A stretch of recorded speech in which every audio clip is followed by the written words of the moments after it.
The gathering storm. The observation deck of Harmony 9 stretched across 300 meters of transparent alloy, offering a view of the swirling nebula that had made this neutral station a wonder of the galaxy. Captain Elena Frost stood before the massive window, her reflection ghostly against the cosmic backdrop. Behind her, the Grand Assembly Hall buzzed with the conversations of 70 different species, each represented by their finest diplomats and trade officials. Elena had spent 15 years in the diplomatic corps, and she had learned to read the subtle tensions that ran through gatherings like this. Today, those tensions felt different, sharper, more dangerous. The air itself seemed charged with unspoken threats and careful positioning.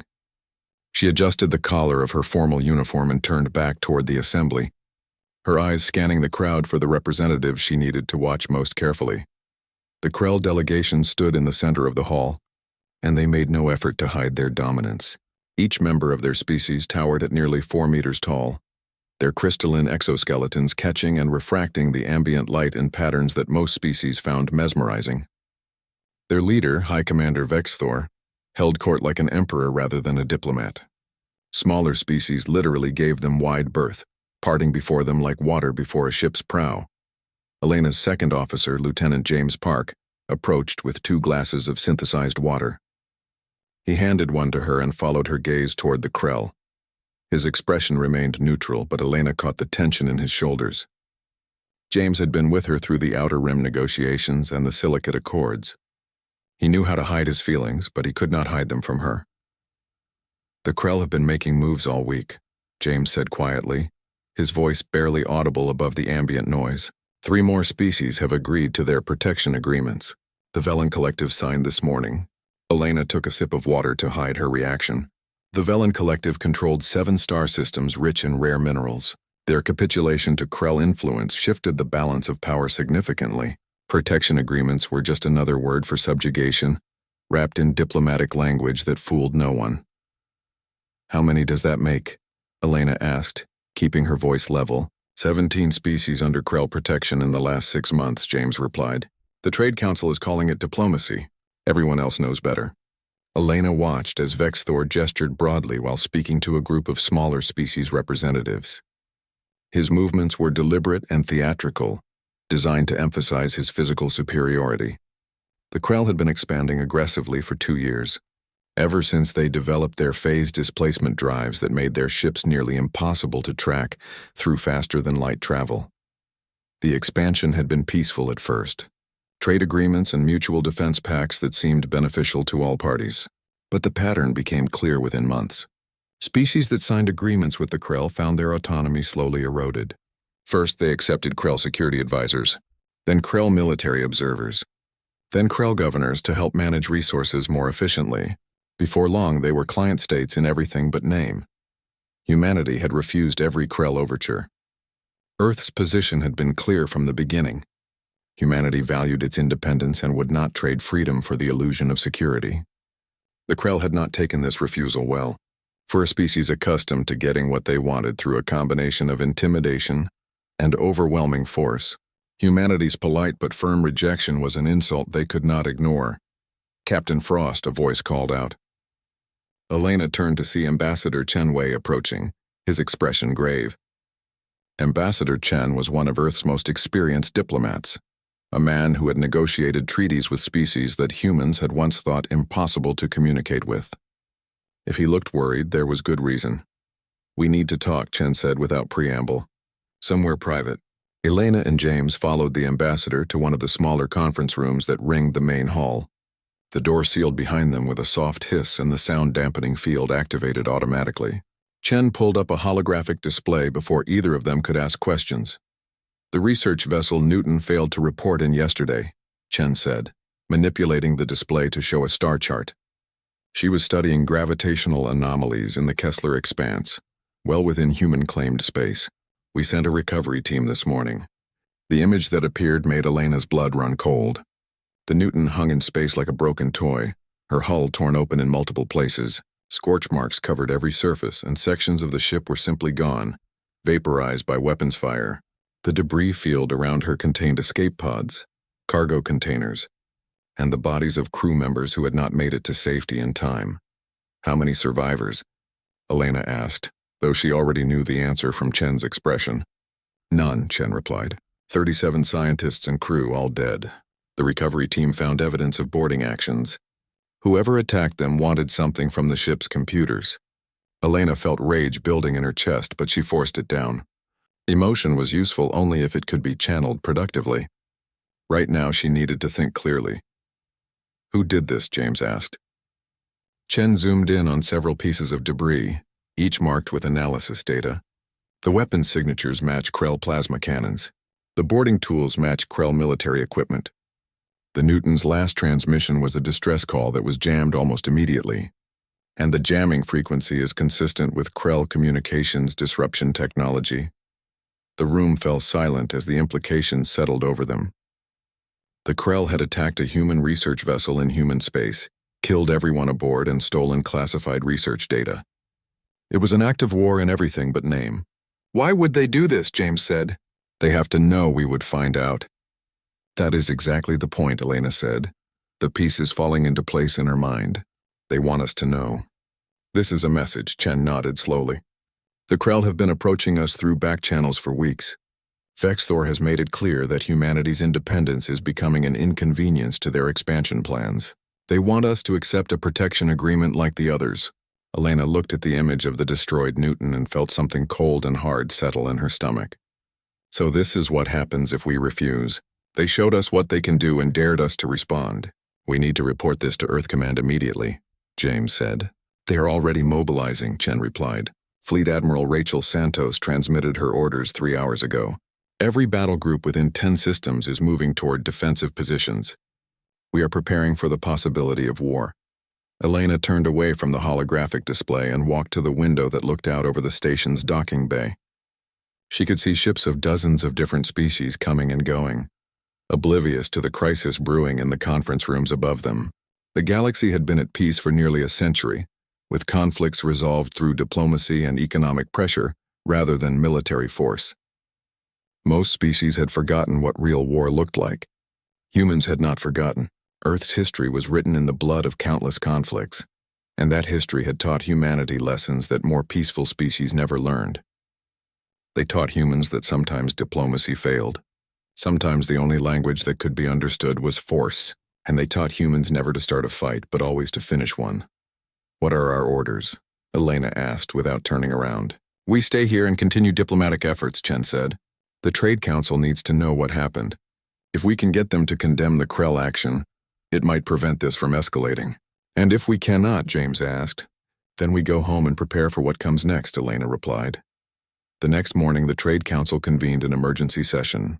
Elena sat in the human delegation box alongside Ambassador Chen and watched as species after species took the floor to speak.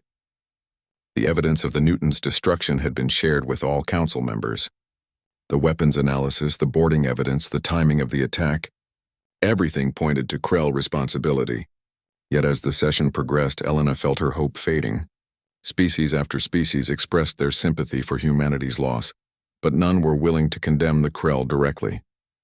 The Velen representative spoke of the need for thorough investigation before casting blame. The Thorian ambassador suggested that perhaps the Newton had strayed into disputed territory. The Peltheron counselor implied that human research vessels might have been conducting activities that threatened regional security. It was diplomatic theater at its worst. Everyone in the chamber knew the truth, but no one wanted to anger the Krell by saying it aloud. Fear had made them cowards, and cowardice was allowing aggression to go unchallenged. When it came time for the Krell delegation to speak, High Commander Vexthor approached the central podium with movements that radiated confidence. His crystalline form caught the light and threw rainbow patterns across the chamber walls. He waited for silence with the patience of someone who knew it would come. The Krell Dominion deeply regrets the loss of the human research vessel, Vexthor said, his voice resonating through the translation devices. However, we must address the larger issue at stake. Humanity has been expanding aggressively into regions of space that border Krell-protected territories. Their research vessels operate without proper coordination with neighboring powers. Their military buildup continues despite repeated assurances of peaceful intent. Elena's jaw clenched. Vexthor was spinning the narrative, turning humanity into the aggressor. And worse, she could see some of the council members nodding along. The Krell Dominion has extended the hand of friendship to humanity repeatedly. Vexthor continued. We have offered protection, trade advantages, and a place within our sphere of cooperation. Each time we have been rejected. Now we see human military forces mobilizing along our borders. We see research vessels operating in sensitive areas.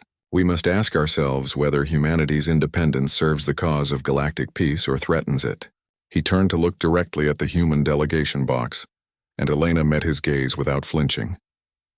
The Dominion calls upon the Trade Council to recognize that humanity's refusal to participate in collective security arrangements creates instability. We call upon Earth to accept our protection and join the community of civilized species who understand that individual sovereignty must sometimes be limited for the greater good. There it was. The ultimatum delivered in diplomatic language before the entire council. Submit to Krell authority, or be labeled a threat to galactic peace. Ambassador Chen stood to respond, but before he could speak, alarms began blaring throughout the station. Emergency broadcasts filled the chamber as the station's defense systems activated. Elena's communication device came alive with urgent messages. She pulled it out and felt the world slow down around her as she read the first report. Krell fleet detected entering human space, the message read. 300 vessels on approach vector toward colony world Epsilon 7. Estimated arrival in 6 hours.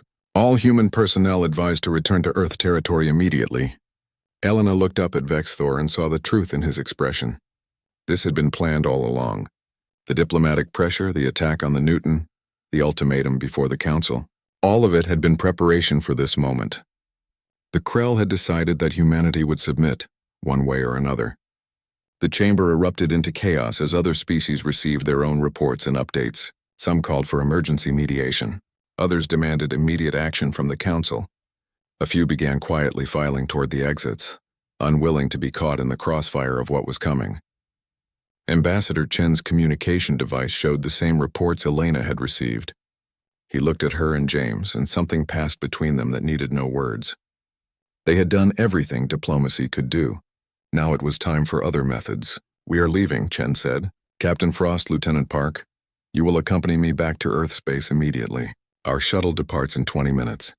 Elena took one last look at the assembly hall with its chaos and confusion, at the species too afraid to stand against aggression, at Vexthor standing calmly at the center of the storm he had created. Then she turned and followed Ambassador Chen toward the docking bay. The shuttle ride back to human space took 4 hours, plenty of time for Elena to review the intelligence reports flooding in from Fleet Command.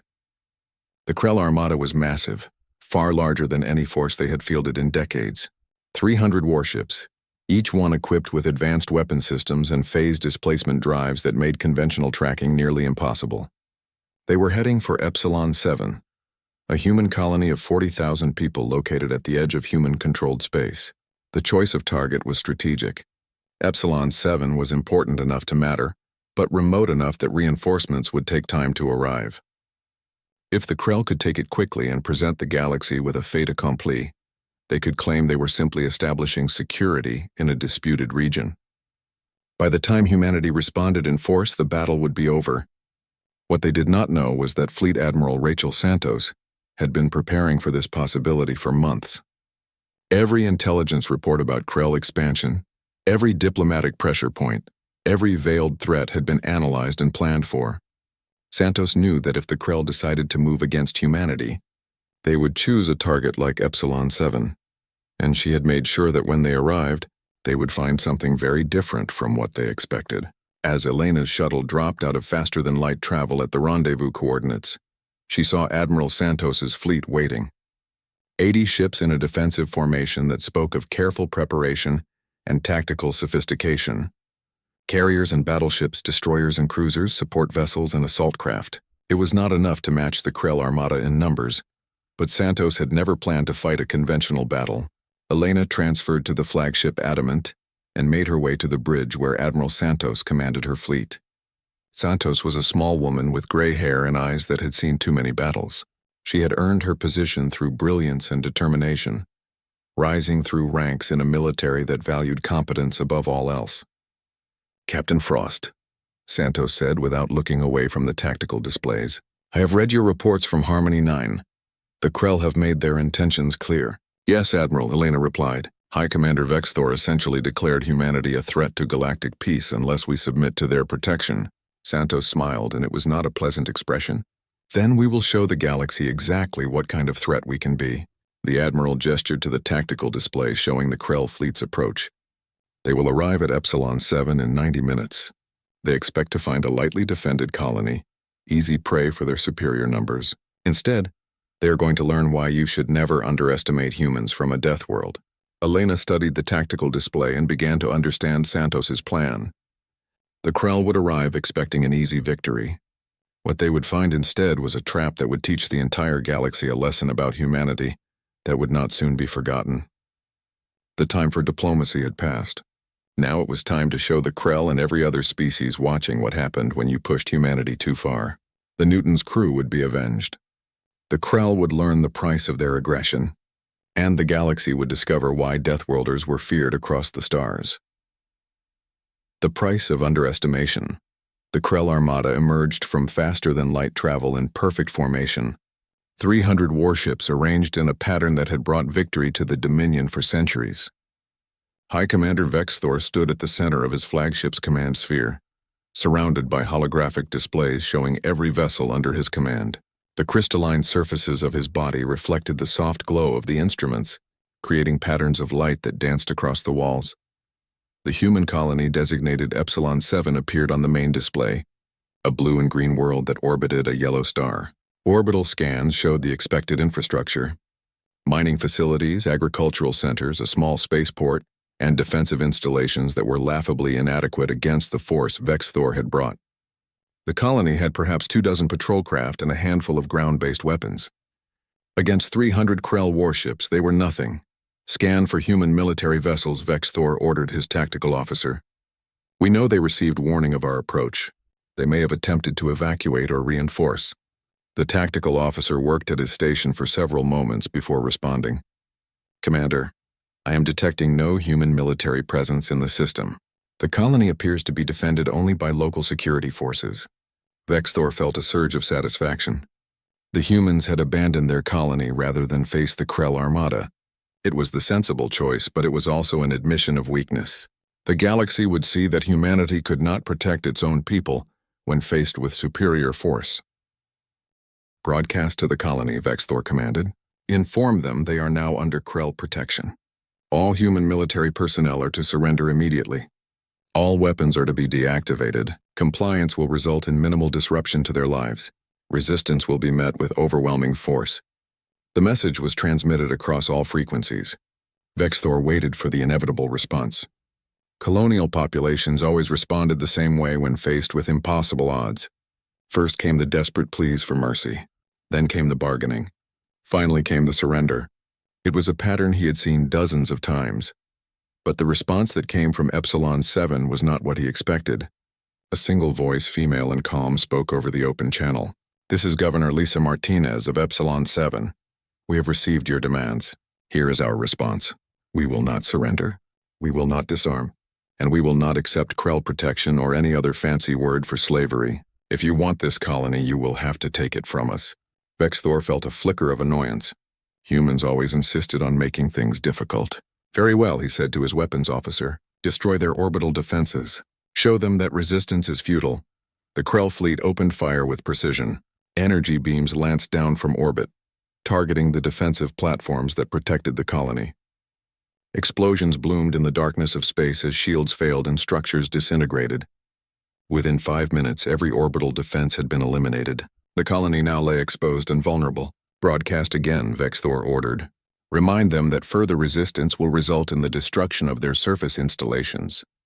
Surely now they would see reason. Instead, the colonial governor's voice came back even calmer than before. You destroyed our orbital defenses. Congratulations, that changes nothing. Come down here and try to take this world from us. We will be waiting. Vexthor's frustration grew. The humans had no ships, no orbital weapons, and no hope of reinforcement. Yet they continued to defy him. Such stubbornness was not just foolish, it was offensive. If they wanted to die protecting an insignificant colony, he would grant their wish. Deploy ground forces, Vexthor commanded. 12 assault carriers, full contingent. Take the capital city and establish control. Execute any humans who resist. The rest will learn obedience through example. 12 massive carriers detached from the main fleet and began their descent toward the planet. Each carrier held 1,000 Krell soldiers equipped with advanced armor and weapons. 12,000 troops against a colonial militia that likely numbered no more than a few hundred. The outcome was predetermined, but as the carriers entered the atmosphere, something unexpected happened. The colony's surface came alive with activity. Civilian structures that had appeared inactive suddenly powered up. Mining lasers that should have been used for excavation rotated skyward. Industrial equipment designed for construction transformed into improvised weapons. The colonists had been preparing for this moment. The first carrier took a hit from a mining laser that burned through its shields and cut a molten line across its hull. The beam was crude and unrefined, but it carried enough power to damage military-grade armor. The carrier's pilot took emergency evasive action, breaking formation and nearly colliding with another vessel. Additional mining lasers opened fire from hidden positions across the colony. The carriers found themselves under attack from weapons that should not have been capable of threatening them. "Return fire," the assault commander ordered. "Destroy those installations." The carriers opened fire with their weapons systems, targeting the sources of the laser beams. Buildings exploded. Industrial sites were reduced to rubble, but for every installation destroyed, another seemed to activate. The humans had scattered their defensive positions across the entire colony, making it impossible to neutralize them all quickly. One carrier sustained critical damage to its engines and began an uncontrolled descent. The pilot fought to maintain stability, but the massive vessel plowed into the outskirts of the capital city with enough force to create a crater 50 meters deep. The crash killed everyone aboard and destroyed several city blocks. The remaining 11 carriers managed to land, but they had lost nearly 200 soldiers before the ground assault even began. Krell troops poured out of the carriers, their armor gleaming in the sunlight of the alien world. They formed up in standard assault formations and began their advance toward the city center.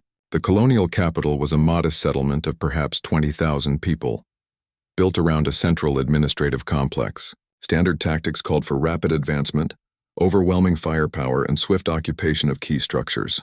The Krell had executed this maneuver on dozens of worlds, but Epsilon 7 was not like other worlds. The humans had turned their city into a maze of defensive positions.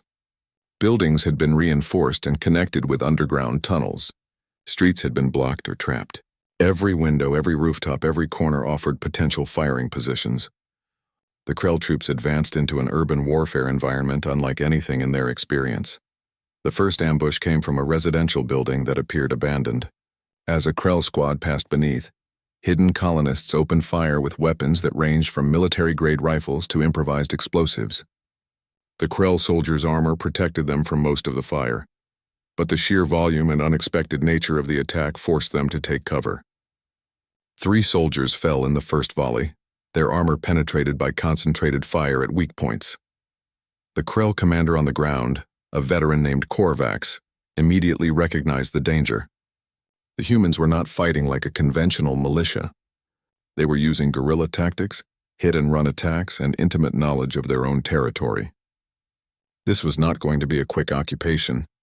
It was going to be a grinding urban battle. "All units advance with caution," Korvax ordered. "Use heavy weapons on any structure showing resistance. We will level this city if necessary." The Krell forces adapted their tactics, bringing heavy weapons to bear on any position that fired upon them. Buildings collapsed under sustained bombardment. Entire city blocks were reduced to rubble. But the humans refused to break. They fell back through their tunnel systems, repositioned, and attacked from new directions. For every position the Krell took, they paid in casualties. Governor Martinez watched the battle from the colony's emergency command center, a reinforced bunker 50 meters underground.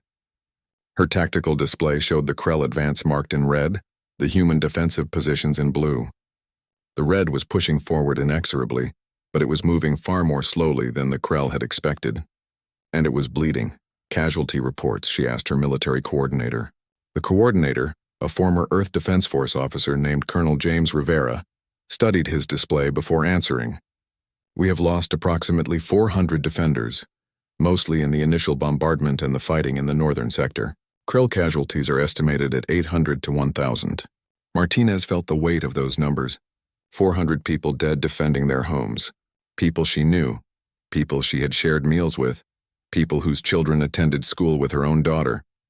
But they were making the Krell pay for every meter of ground. How long can we hold, she asked. Rivera considered the question carefully. If they continue at their current rate of advance, they will reach this command center in approximately 8 hours. We can make them pay for every step, but we cannot stop them. Not with the forces we have. Martinez nodded. She had never expected to win this battle. The goal had been to delay the Krell, to make them commit forces, and to show the galaxy that humans would not surrender easily. But she had also hoped that help would come before the city fell. As if in answer to her thoughts, her communication officer suddenly spoke up.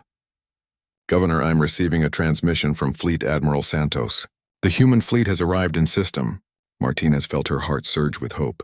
Put her through. The holographic display flickered and Admiral Santos appeared, standing on the bridge of her flagship. Governor Martinez, Santos said, we have been monitoring your situation. Your people have fought magnificently. Now it is our turn. The tactical display updated to show the human fleet emerging from faster-than-light travel on the far side of the system. 80 ships appeared in formation, their weapons powered up and their shields at maximum. The Krell Armada, which had been holding position in orbit while the ground assault progressed, immediately began to reposition to face this new threat. High Commander Vexthor watched his tactical display with growing concern. The human fleet was significantly outnumbered. His 300 ships against their 80 should have been an easy victory. But something about their formation and their approach vector suggested they had not come to fight a conventional battle. All ships prepare for engagement, Vexthor ordered. Deploy fighter screen, target their capital ships first. If we can eliminate their command and control, the rest will fall apart. But as the Krell fleet moved to intercept, the human ships did something unexpected. They did not slow down or attempt to match orbits for a traditional engagement. Instead, they accelerated directly toward the Krell formation at a speed that seemed reckless. They are going to ram us, Vexthor's tactical officer said in disbelief. Impossible, Vexthor replied. No commander would sacrifice their fleet in such a manner. But the humans were not planning to ram. At the last moment before contact, the human fleet split apart in a maneuver that was either brilliant or insane. 20 ships angled upward, 20 angled downward, and 40 drove straight through the center of the Krell formation.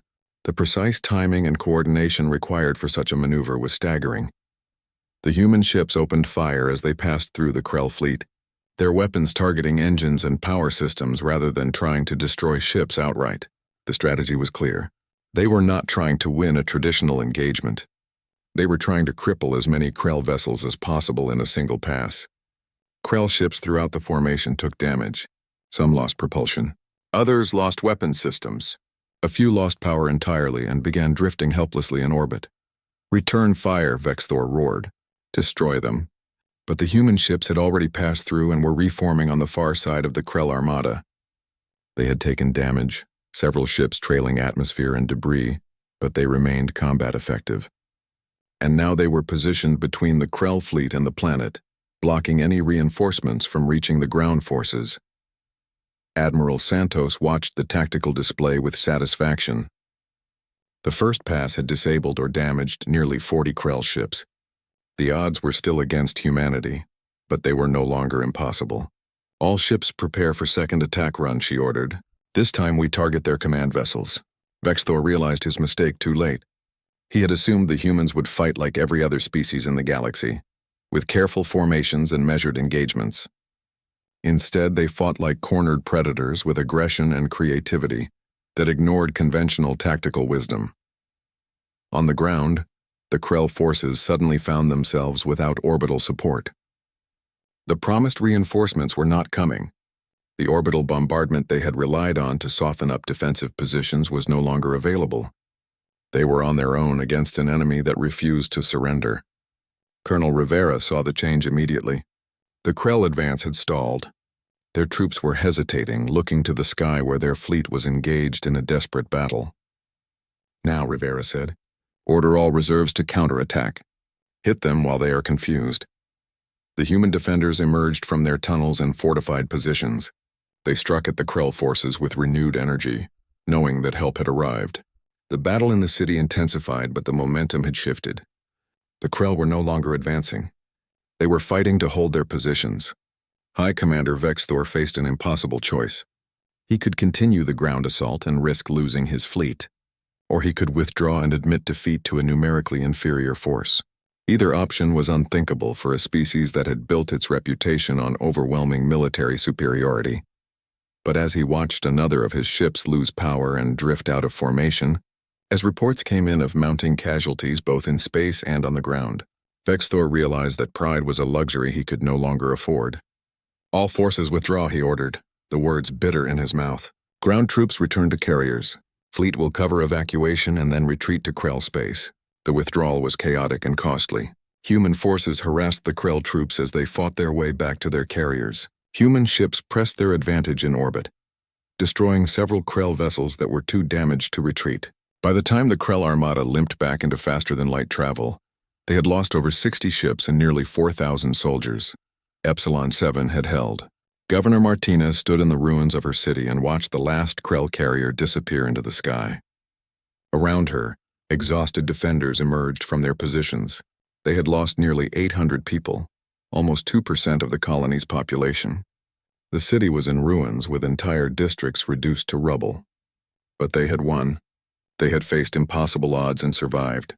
Admiral Santos brought her fleet into orbit and established a defensive perimeter.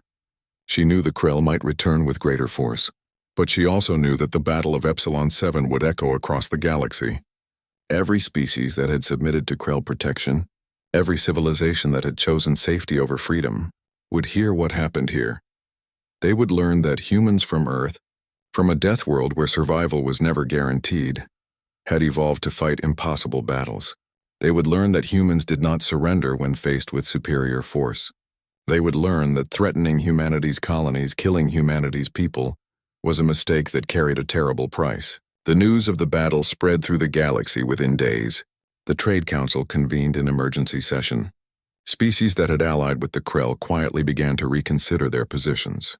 The Krell Dominion, which had seemed unstoppable in its expansion, suddenly appeared vulnerable. High Commander Vexthor returned to Krell space in disgrace. He had promised a quick victory and delivered a humiliating defeat. The Council of Elders stripped him of his command and began the difficult process of reassessing their strategy toward humanity. Captain Elena Frost, watching from Earth as the political situation evolved, understood that the galaxy had changed. The Krell had learned why Deathworlders were feared. But more importantly, every other species had learned that humanity would defend itself with a ferocity that civilized warfare could not match. The lessons of Epsilon 7 would not be forgotten. Humanity's independence was secure, not because the galaxy chose to respect it, but because the galaxy had learned the cost of challenging it. The humans from the death world called Earth had shown the stars what they were capable of when pushed too far. And the galaxy would never make the mistake of underestimating them again.